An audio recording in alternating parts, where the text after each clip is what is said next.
Okay, welcome everyone to the panel discussion on research and career opportunities in India.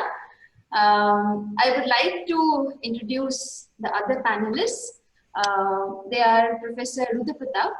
He is the Deputy Director of Indian Institute of Science. He is a faculty of the Center for Nanoscience and Engineering and as well as the Mechanical Department.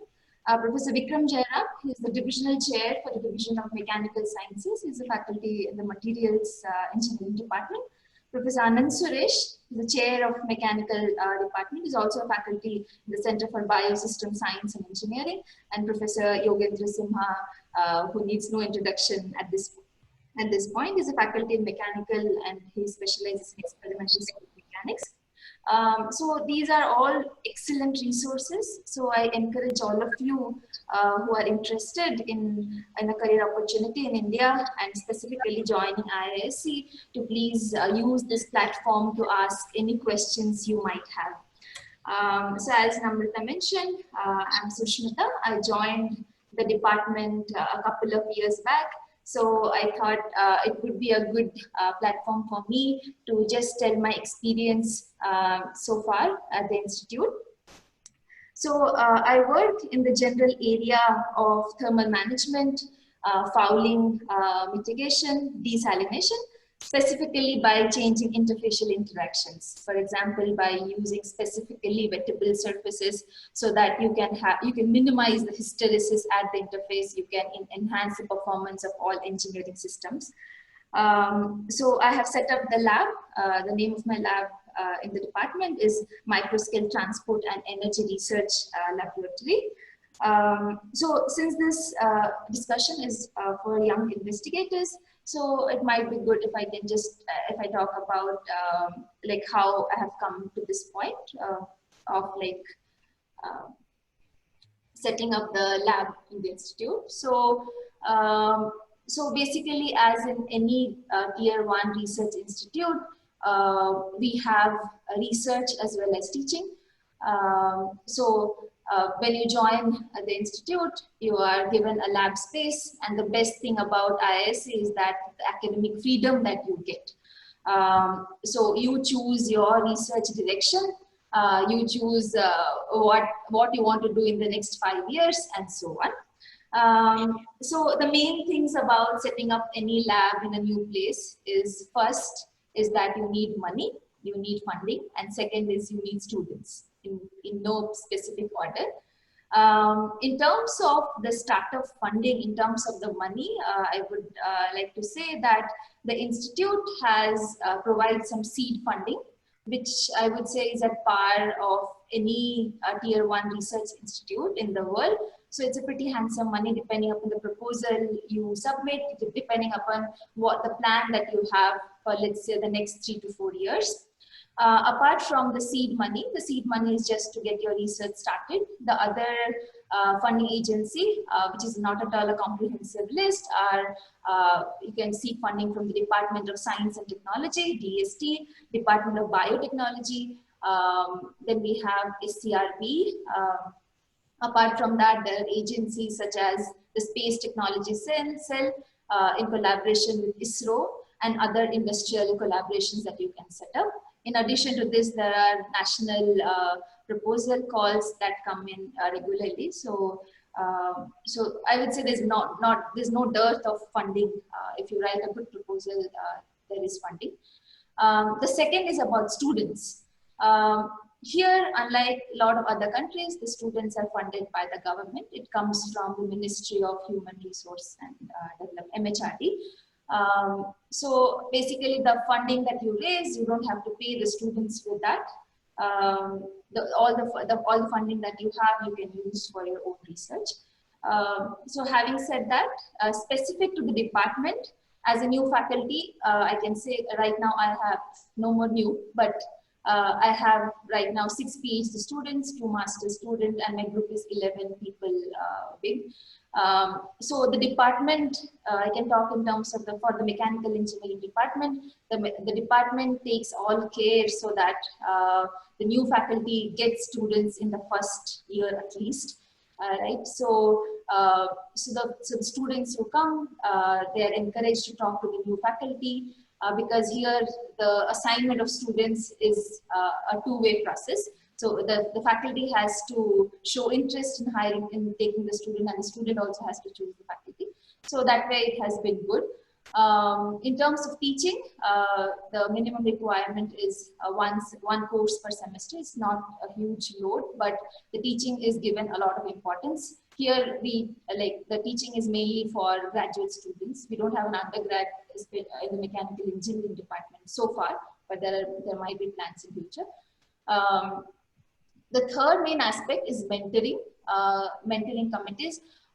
So right now, for myself, I can say that the mechanical engineering department has been very good at offering very good mentorship. And also developing very nice collaborations with other faculties across other departments as well. So that way it has been very good. Yeah. So at this point, I would like to stop and I would invite other panelists to address the meeting. Some of the specific questions that we have, we could address, obviously this is not the exhaustive list, are like, how do we apply at Indian Institute of Science? What are the vision of the institute and specifically the mechanical engineering department for the next 5 years? Where does the department see itself growing? What are the other job opportunities for PhD students outside academia, right? In addition, what are the other postdoc opportunities? And what is the institute and how is the department working towards increasing diversity in the institute?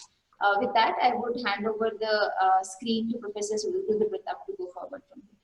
Thanks. Thank you, Susmita.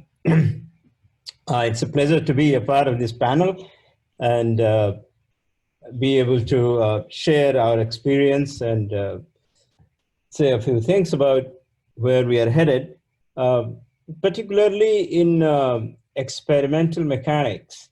As a subset of, let's say, the entire field of experimental research, I can say with quite a bit of certainty that when I joined this institute 24 years ago in 1996, and from that time, I have seen continuous increase in the number of experimentalists joining this institution. Now, this is not by some coincidence.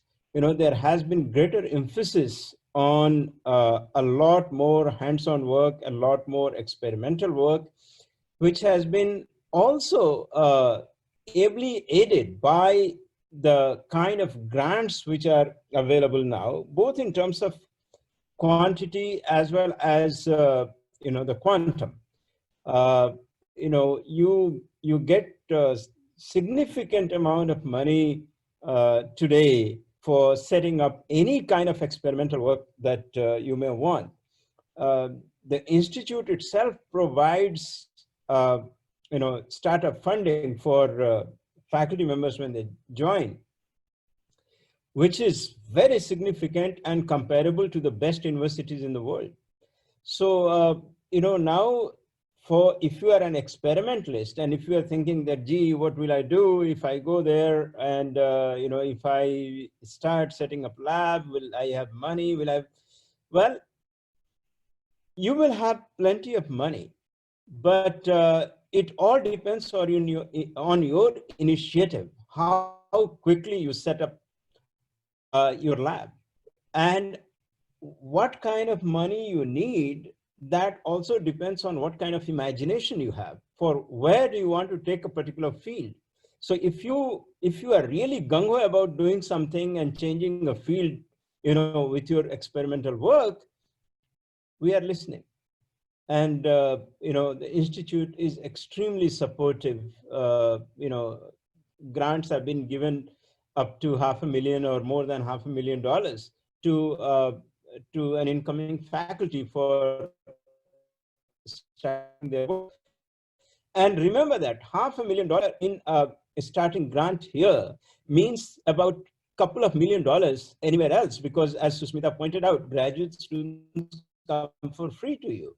And that's the biggest sort of expense that you have elsewhere if you want to do research. Add to that the fact that you get really good, graduate students to work with. It certainly sweetens the deal right away if you want to start some new field. My own experience has been absolutely fabulous at this institute. When I joined the institute, I knew nothing about experiments. I didn't do any experiments in my, PhD. I was a hardcore theoretician, more like applied math, because I did bifurcation theory and chaos for my PhD.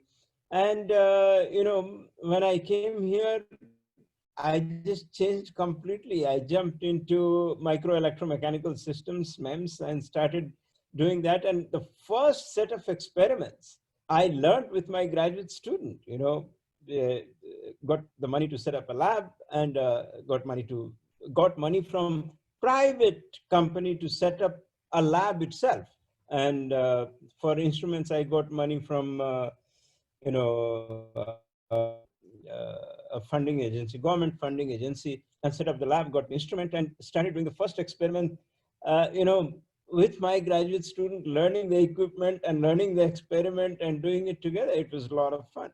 So anyway, coming back to what the research career opportunities today look like at Indian Institute of Science, I think it doesn't matter where you go in the world, which university you go to. If you want to do experimental work, IISc is as good as anywhere else.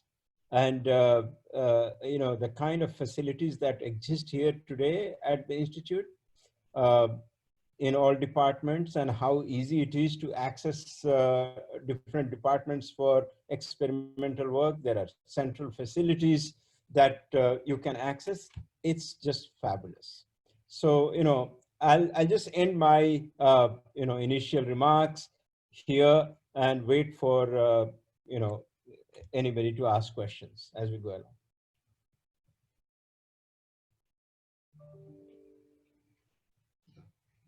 Susmita, your mic is muted. Okay, sorry. Thank you, Professor Rudra Pratap. I would request the attendees, if you have any questions, please post them on Q&A, and we can take it up maybe at the end of the panel discussion. Now I'd request Professor Vikram Jayaram to please speak to the panel. Yeah, good morning, good evening, wherever you all are. Let me also add my words of welcome to this young researchers meet. Now, both Susmita and RP have, Professor Rudra Pratap, have given you all the goodies that you can expect when you come here. I don't want to repeat those things. Perhaps I should add one or two aspects which they may not have emphasized. The Institute is a very enabling and interdisciplinary place. And one of the things that's happened in the last few years is the creation of many interdisciplinary centers. And in engineering, that's particularly important because you're not going to be working in isolation. You'll be working with departments and centers that look at cutting edge problems in energy, climate, cyber physical systems, water, and so forth. So it brings you in touch with real life problems. That's number one. Number two, there's a very strong link with industry. And this is not only in terms of the people who come to us, are willing to give us money for projects, but it's also a mindset where many faculty members now have turned to entrepreneurship. The intellectual property licensing has become a growing field. And I think all this is very important in the context of doing practical real life engineering. In funding, as was pointed out, there are excellent opportunities for funding from government and industries that flow into the Institute. But there's one aspect which I think a young person is still attractive for a young person, and that is while there is a lot of money to be had on bandwagons, you can still get money to work on interesting ideas if they are well marketed. You do not have to follow the crowd. And I think that's one of the, I would see it as a selling point for people starting off their career. In addition, of course, I don't need to tell you, most of you must have come to Bangalore at some point. This is a gorgeous city to live in. The students are some of the best, and I think everybody will agree. Of course, you're only listening to people here who work at the institute, but in terms of the masters and the PhD students who come into engineering, I think we get probably the top students in all disciplines from the country.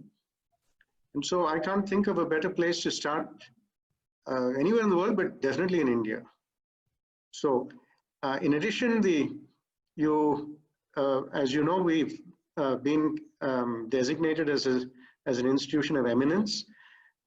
This has made possible certain additional funding. So what we're able to do is encourage people to travel and also support them to travel. So we want our faculty members to be recognized. We want them to go outside and participate in the research ecosystem worldwide. It's not just in India. And we would like to enable that. And of course, you have trips in the summer, which are for which you get paid, by the way, like in the US, and you can do whatever you want. And most of us are to be found in assorted airports, well, except now, unfortunately.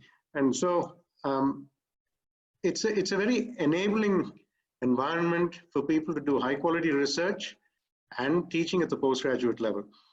We don't have an undergraduate program, well, we don't have a significant undergraduate program in engineering, but who knows, that might change in the future. So I'll stop at that. And Susmita, back to you and Suresh at this point. Thank you, Professor Jayaram. Indeed, the travel funds that we receive, I have already availed one of them. That's a great initiative, I guess, because especially for international travel, the money that is required is substantial. So this has been a great initiative by the Institute. Professor Ananthasuresh, now the screen is yours. Thank you. Yeah, thank you, Susmita. Can you hear me? Yeah. Yes. Okay, I think everything has been said about what the Institute can offer. Now let me give the perspective of the department. I'll just share my screen. Can I, Susmita? Yes, please.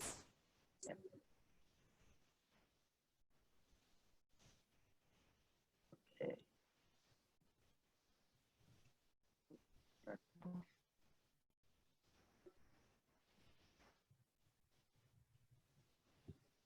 All right. Yeah, so our department, mechanical engineering, is 75 years old. We work on many different areas. So those of you who are thinking about applying to us for a faculty position, I would like to say these two things. We're interested in those who strengthen the existing areas of research in our department, and also those who bring in new expertise. That means that just about everybody can apply, right? Because these are two categories everybody would fall in. Let me say a little bit more. These are the 9 different areas that we work on right now. So there is biomechanics and medical devices, fluid mechanics and flow physics, heat transfer and energy systems, manufacturing and materials, mechanisms, design and optimization, mechanics of solids and structures, micro and nano scale processing devices, and robotics and autonomous systems, and vibrations, acoustics, and controls. So these are a long list of areas, but you agree with me that this is not an exhaustive list of topics that a mechanical engineering department should work. And let me also say that right now we have 15 full professors, 5 associate professors, and 6 assistant professors, and some scientific officers, 4 of them. You agree that this is top heavy, and definitely we are in the process of hiring. That's what I want to let you know, that we are looking for people right now. And what areas, right? So these 9 areas that I just talked about, and many of us work in more than one of these topics. As Professor Vikram Jayaram already said, interdisciplinary research is there, but within the department also, we work on multiple topics. So if you look at the faculty who work on each of these areas, it's not like any particular area has a lot of people. Of course, heat transfer combustion energy systems has 8 people, but we could still use more in that area because of the importance of this area. So basically, any topic that is there under mechanical engineering, we are interested. Having said that, in one of the faculty meetings we have had, we listed a few of our critical requirements in the next 5 to 6 years. We're interested in, as listed here, in biomechanics and biomimetics and manufacturing. So this is one area that we really like to grow in our department as well as in the institute. Acoustics, we have a great tradition in acoustics. One of our faculty members retired a few years ago, and one more is there, but this is another area that we want to retain that legacy that we have in our department. Controls, we have just hired one person who works in the controls area, but we are looking for more. Design and optimization, robotics, autonomous systems, materials, tribology. These are all the kind of traditional areas that we would like to strengthen and get more people to do that strengthening. If we look at newer areas, we want people who use data science and machine learning, AI, all of this in mechanics. And as this YRM and the symposium next 2 days, we are interested in experimental solid mechanics, fracture mechanics, and things like that. Because experimental work, as Professor Rudra, our GP director, said, is something that Institute also is encouraging a lot of us to get into, and there are opportunities for all of that. And micro nano fluidics, that's another area we would like to have more people in our department. And newer areas, ocean science. There is this blue economy that people talk about now.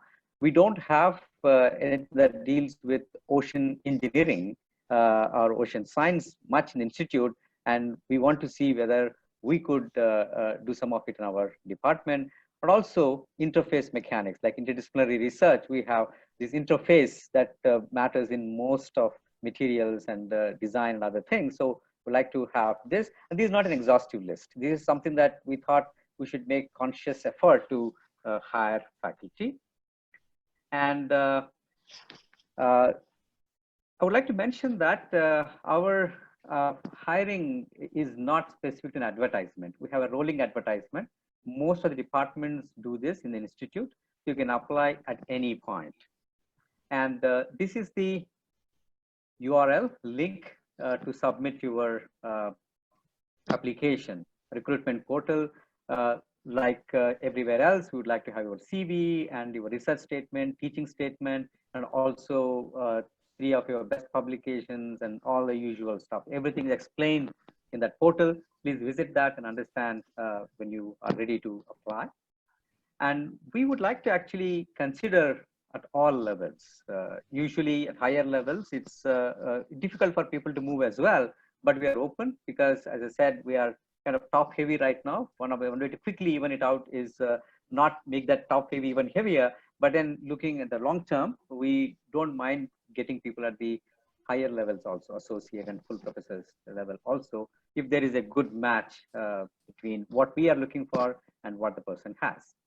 And I also would like to mention that IISc today welcomes foreign nationals also to apply, because that is something that has been confirmed a few years ago. Both foreign students are welcome and foreign nationals to apply as faculty members.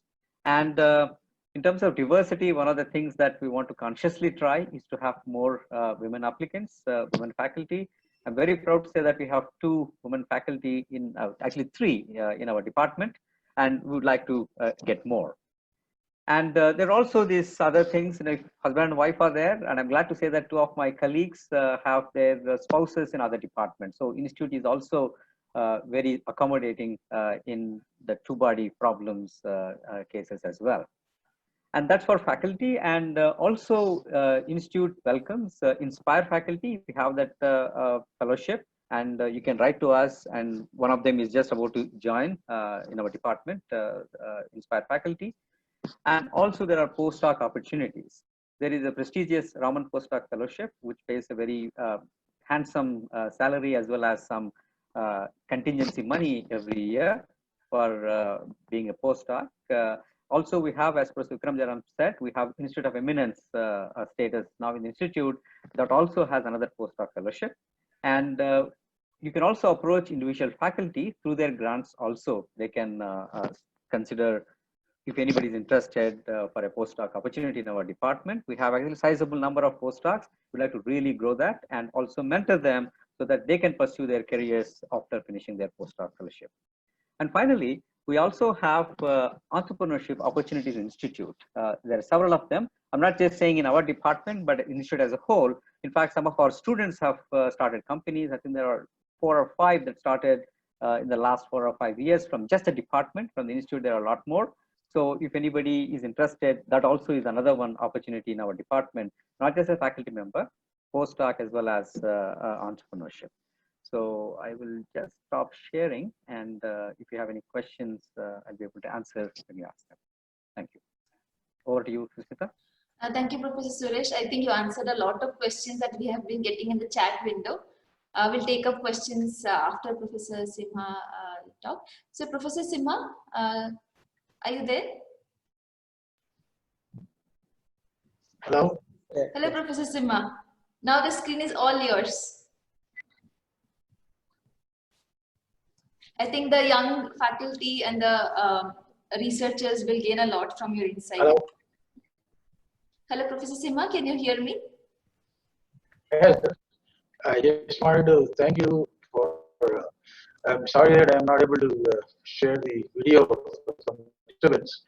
But I'll be very happy to say a few words if on the lines of the comments made by my colleagues, Professor Pratap and Vikram, Jayaram and Ananthasuresh. I'm very happy that they have assured prospective and present faculty a very comfortable start in the research career.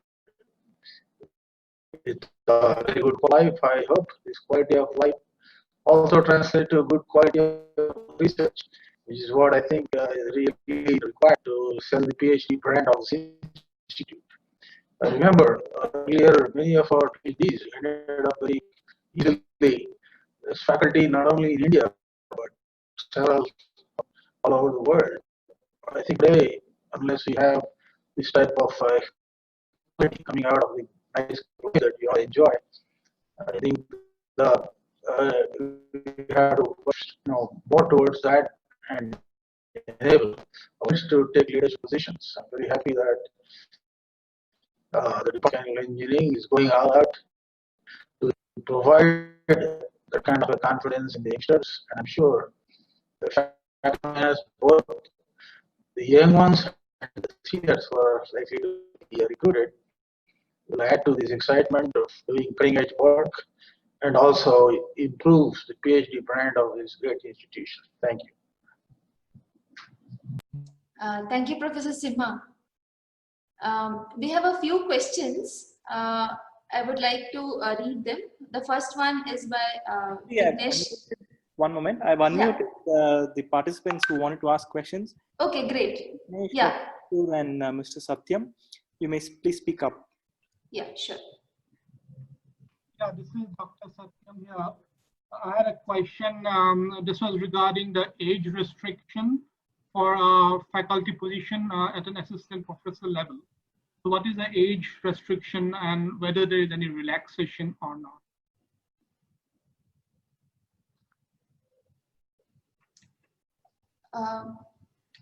Professor Rudra Pratap or Do you want me to take that? Yeah, sure.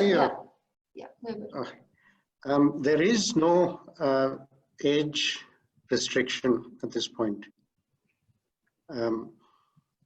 I think the correct way to put it is that we don't see. Earlier on, if you had looked at our website maybe a couple of years ago, or maybe even last year, you would have seen under 35 preferred. That's not really a factor. We have had people, because the disciplines are very different and it takes different lengths of time for people to mature in different areas. So I think the answer to your question is that age is not there's no hard ceiling there, and you don't need to be concerned about that. But at the same time, obviously we look at a person's record and their performance if they are significantly beyond their PhD, let me put it that way. And so one would have to look at a match between the experience and the age and the person's career record. Thank you, Dr. Jayaram.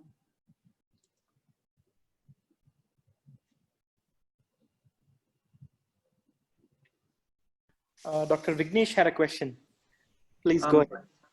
Thank you. I think Professor Ananthasuresh answered that question. I was curious when Professor Susmita mentioned about the fact that there's complete freedom in terms of choosing your research topics. I was, just from what I heard from in the rest of the world, I understand that there are particular niche areas for which institutes want to fill positions for. And so I'm assuming there is some constraint on what type of interests are more preferable for the positions that are available. But I think Professor Ananthasuresh answered that question with a slide. So if there's anything else that you need to add, I'll be happy to listen to it. Thank you.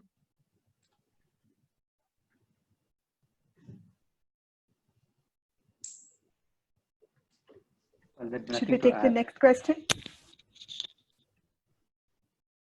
Yeah. Dr. Ankur or Dr. Debashish, please go ahead. Hi, professors. Thanks for answering these questions. I had a question. So how many positions are you guys planning to fill up in the next couple of years? So this is just to know how is there a maximum limit to the number of faculty members that the department can hire, or is it variable? And also I had another question is, how long does this entire process of hiring take? How long does it take? So these are my questions. Thank you. I think Professor Vikram Jayaram can answer the first question about the hires. The department would like to have as many as we can get. This is I don't think we don't have positions created in the way deans of engineering create positions in American universities. So there is no hard and fast rule. There's no quota for mechanical engineering or any particular division.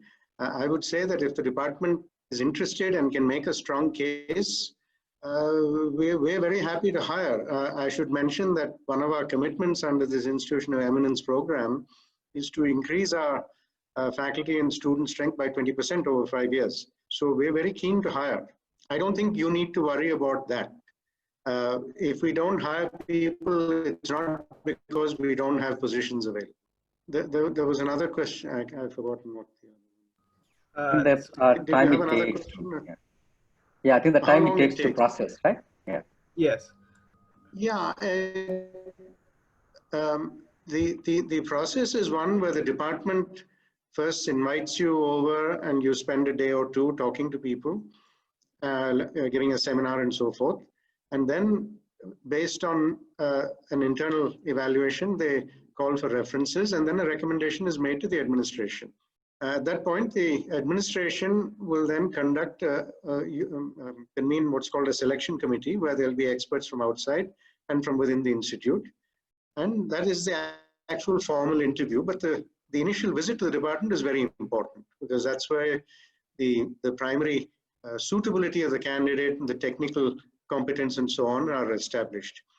Now, how long it takes, I would say it can be as short as 3 months, or it can be as long as 9 months. It all depends on where you come in the cycle. I've seen candidates show up and they were good, and the department said we need them badly, and it all happened within 6 weeks. Certainly, I don't know.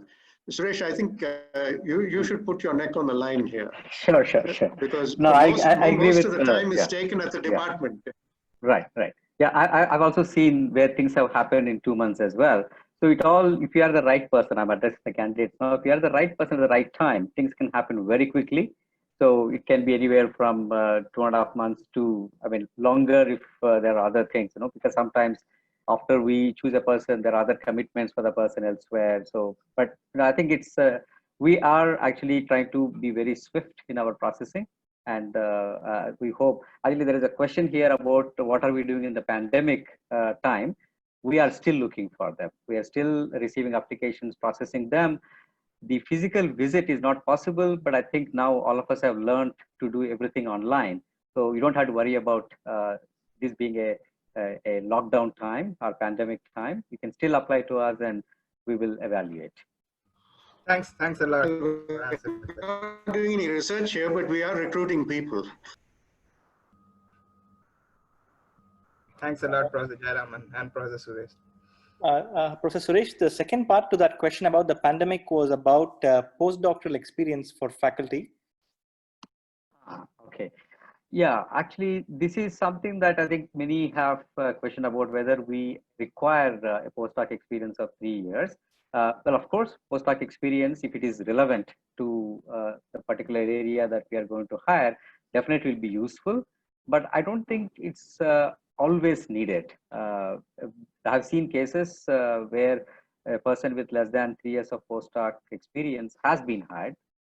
So it is not a thing. It's just that you need to have something to compensate for 3 years of postdoc experience, something in your profile.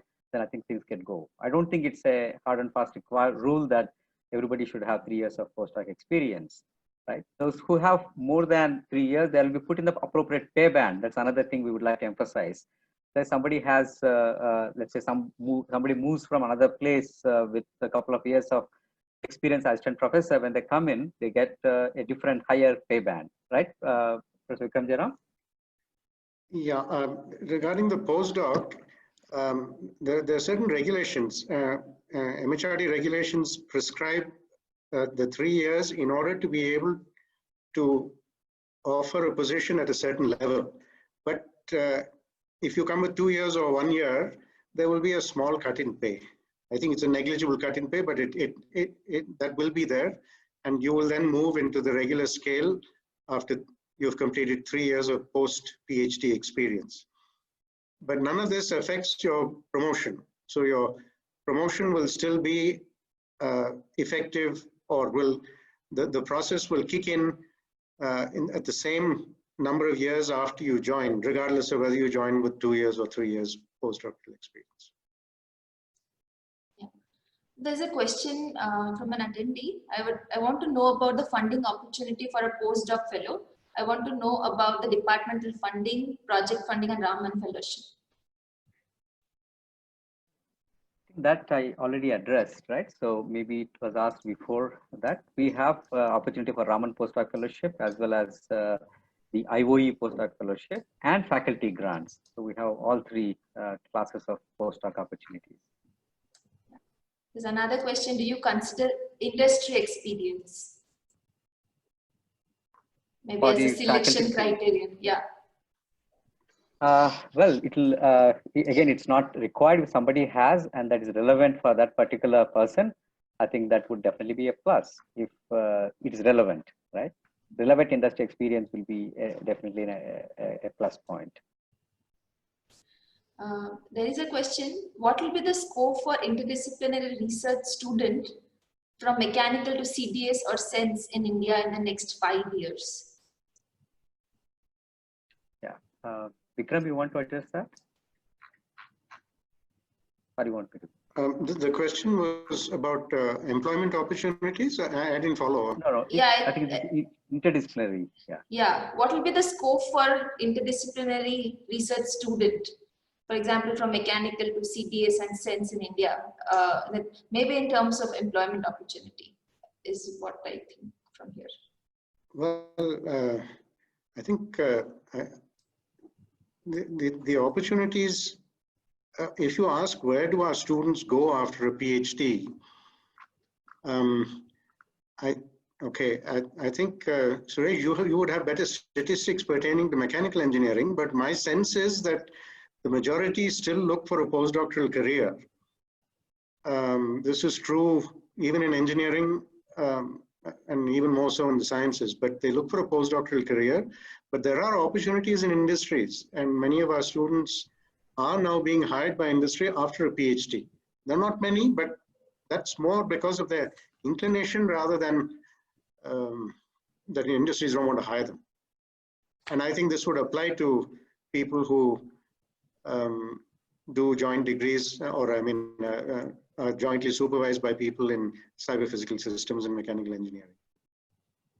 Vikram, can I, coming from industry, just share a couple of words?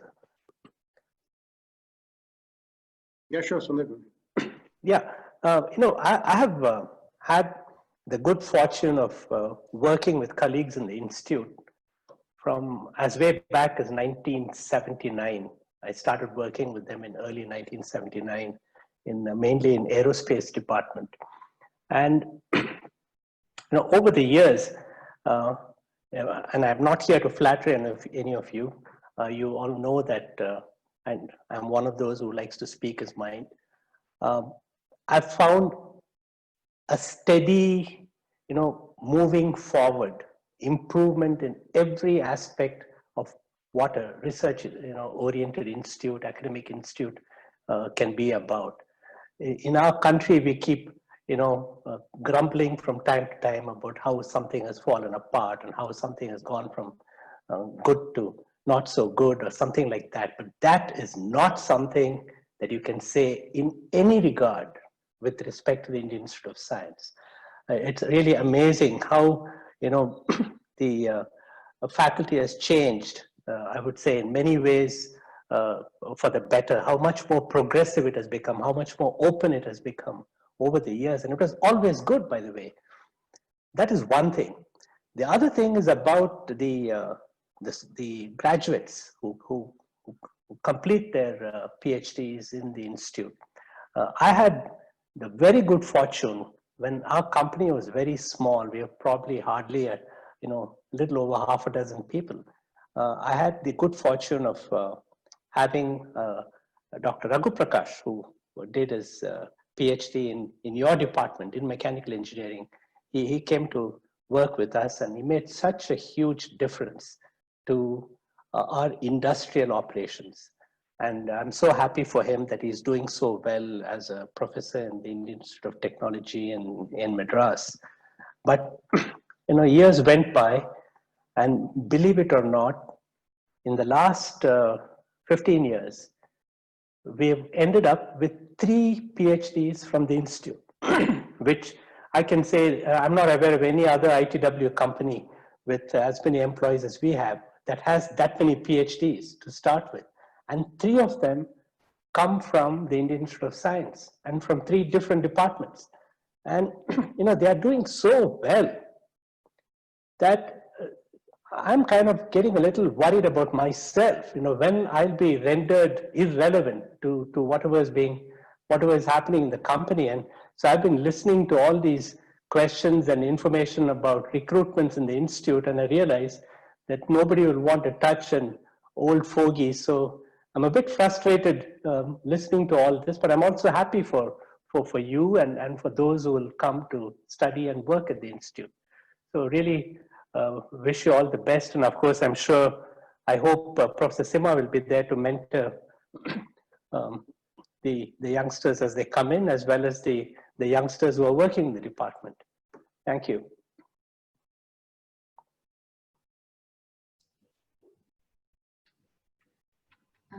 Thank you.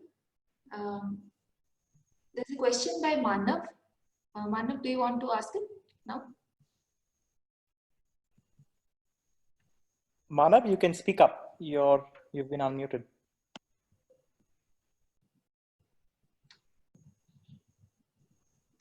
So maybe I can ask the question.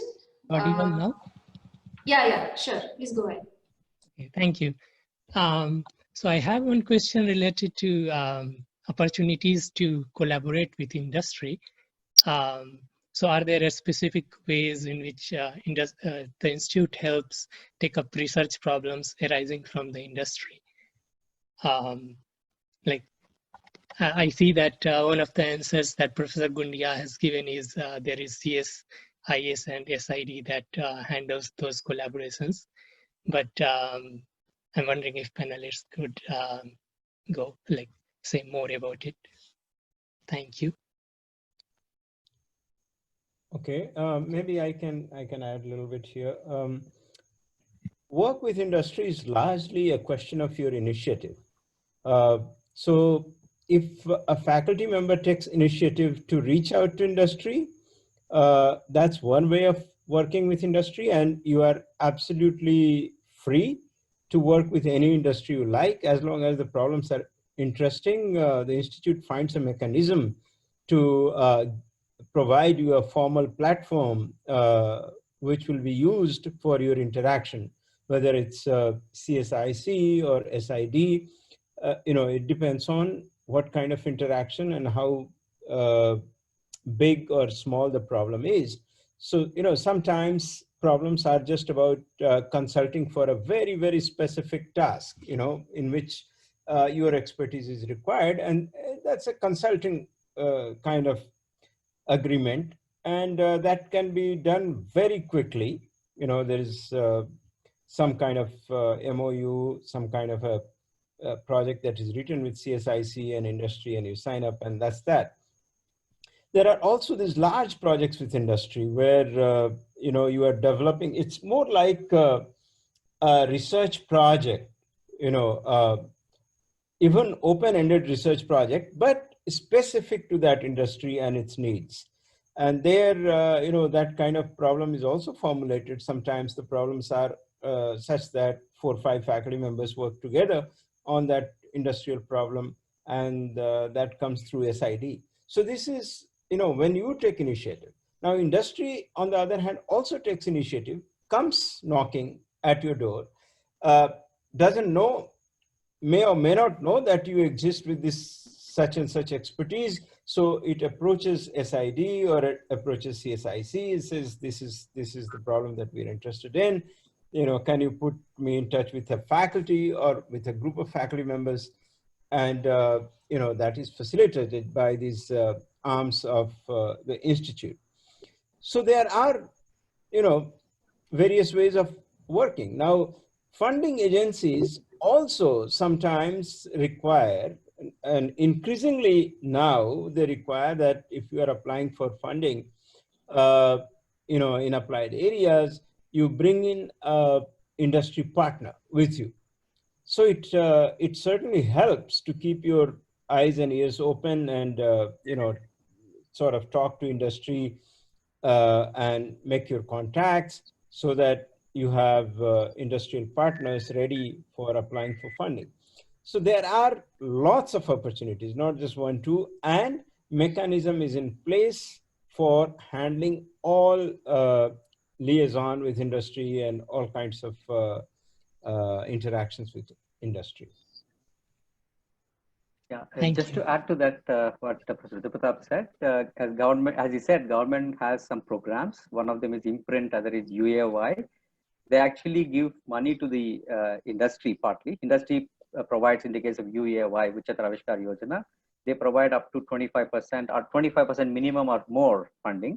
The rest of it government gives, and Imprint, you have industry as a partner. So there are programs like that, which will get you initiated with an industry, and later you can take that further. There is also, we have an office of development, and which interfaces with the industry and get some of the sponsorship through CSR, corporate social responsibility money also. There are a lot of opportunities now to work with industry.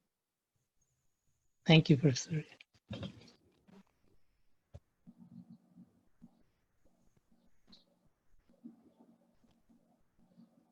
Any other questions, Susmita? I think Dr. Vignesh had one. You can go ahead. I believe Professor Namrata already answered my question, but for anybody else who hasn't seen the chat yet, I was curious about the opportunities to work in large-scale facilities that are outside the institute. For example, a synchrotron facility outside the institute, for that matter, even outside India, for a week or so, about the research resources and the travel resources for funding, in terms of funding. Thanks. Yeah. Are there any other questions? Okay, so do we need to answer that question, or it has already been answered? I think RP, you can elaborate on that question. Yeah, you can elaborate, RP. I wrote a very brief answer, but please go ahead. Yeah, so, for all such interactions, there are mechanisms in place at the Institute. As a matter of fact, okay, synchrotron kind of facilities, or, if you want to work with CERN, of course, we are members, India is a member, and IISc has specific routes to these big projects through which our faculty members work there.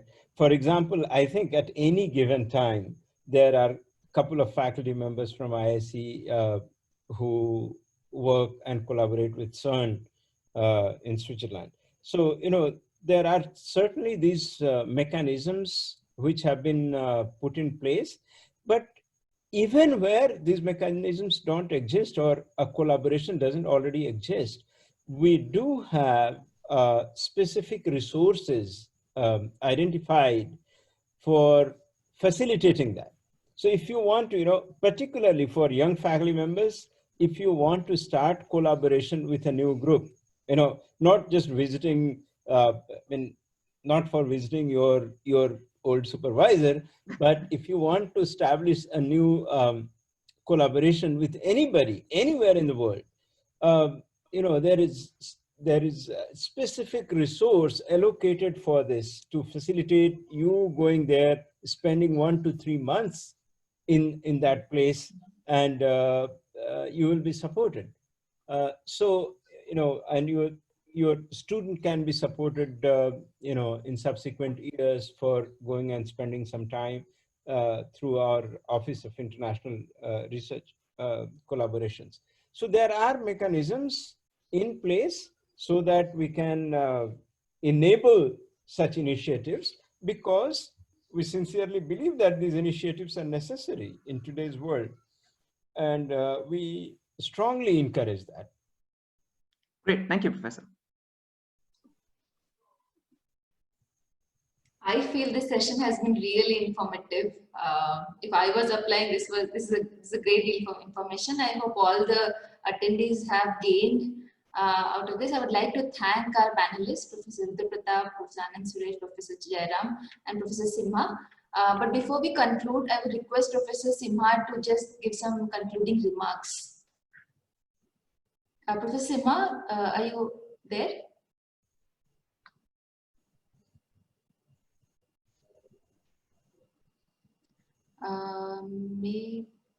Hello, Professor Simha, are you there? Susmita, he had some internet problems. Yeah. Here around Ratinagar, so he said that. Oh, he's here now. Sorry, I missed out. Can you please repeat the comments you made? I would just like to see, like you to give some concluding remarks before we end the session for today, for tonight. Susmita, if you don't mind. Video. Can you turn off video and just the audio, please? His voice is not able to hear it sometimes. Yeah. I guess there's some issue with the internet connection. Yeah, there is. Yes, Professor RP. Yeah. Susmita, I just wanted to add 2 words before we conclude the session, and Professor Simha gives his concluding remarks if his internet connection does work. I wanted to tell all young researchers who are listening in or who are participating in this session and who would like to come back and work here. I would say that don't think of coming back just with the idea of having a job or academic job here at the Indian Institute of Science. We would like to see very ambitious young men joining Indian Institute of Science. Okay, if you want to change a field, if you want to change this country, if you want to change the world with your work, we are looking for you. Okay, and we will roll out red carpet. Okay, gone are those days when there is a course to be taught and we don't have that kind of faculty, and so we need desperately somebody in this field. and we are looking for somebody to fill up a gap. We are not. We are not looking for filling up gaps of that kind. We are looking up for filling up gaps in big research problems, in big research strides that the country has to make and that our fields have to make. Those are the kinds of people we are looking for. That's all I wanted to add, Susmita. Thanks. Thank you. Professor Vikram, Jayaram or Professor Suresh, do you want to add something? No, I think RP said it all. The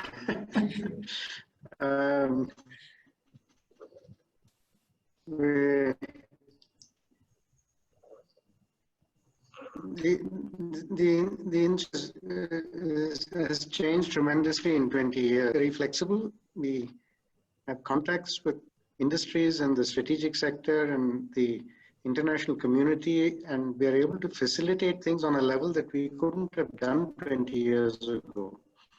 So much has changed, and we're looking forward to a bright new crop of men and women who can take us forward.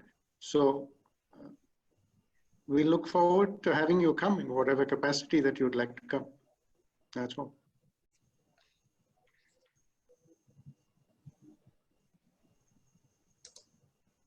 Professor Suresh, you want to add something?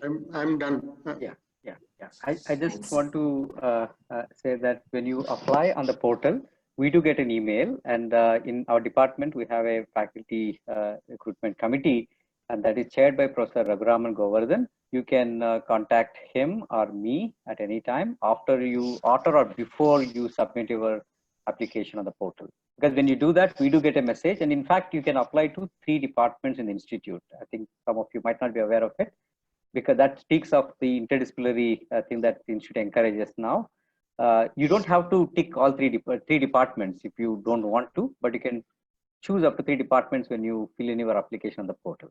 Okay, be in touch with us, and we try to acknowledge when you apply and keep you posted. If it's taking too long, don't hesitate to send an email to me or Professor Raghuram Govardhan. Thank you. Thank you. We have one last question. Can we take it? Sure. We're still here. Yeah, why not? Thanks for providing the info on collaboration opportunity. I'm from oil and gas industry. Okay, maybe we can unmute Rakesh Singh. Ram, can you please do that? Yes, give me 1 moment. Please go ahead. Hello. Yeah, we can hear you. Yeah, so good evening, professors. And I'm really feeling proud, right, seeing Susmita in the panel. So she is ex-SLB. And I think it's a great honor for me to hearing all top professors from our country. So right now, I think I'm exploring the opportunity to characterize the thermoplastics at elevated temperature. And the second area is fatigue characterization of elastomers. So right now, I think in our industry for a downhole seal application, everybody is moving towards the life prediction, right, in the era of digital transformation. So based on the concept of condition-based maintenance. So for us, the most challenging thing is predicting the life, right, for a given environment, for a downhole temperature as well as pressure condition. So right now, whenever we have to do the testing to get the parameter to predict the fatigue life, we have to approach Excel products in US. So I'm curious, do we have this kind of facility in IISc, or please guide me on that. Maybe I can very quickly, Mr. Rakesh, we can certainly get in touch with you by email, right? I think the context is somewhat different. I think by research opportunities, we meant what areas the department is expecting to grow, but we would like to get in touch with you. We will correspond by email if that's fine. Yeah, sure. Thanks a lot. Ram, I think Sundar sensed a business opportunity. Exactly. I saw him briefly. Dr. Singh we work closely with the institute, and our company actually operates the largest fatigue and fracture lab in the country. So we'd be very happy to work with you to evaluate your elastomers, because we do work on elastomers. In fact, if you consider shock absorbers to be elastomers, would you believe that 5 million parts a month are tested on our equipment at 100 different sites in the country? So do get in touch. I don't know how you're going to contact me, but I can suggest that maybe you can write to Susmita, and she will probably pass on the message to me. Yeah, sure. Yeah, so that is another area of interest. So definitely we will be in touch. Okay, thanks a lot. Thanks everybody. I think it's already very late. Sorry to bug everybody at the last moment. And am I glad I hung around for the panel discussion? Okay. Okay. Thank you to all the panelists and all the attendees. Professor Simha, is your internet, will you be able to give some remarks?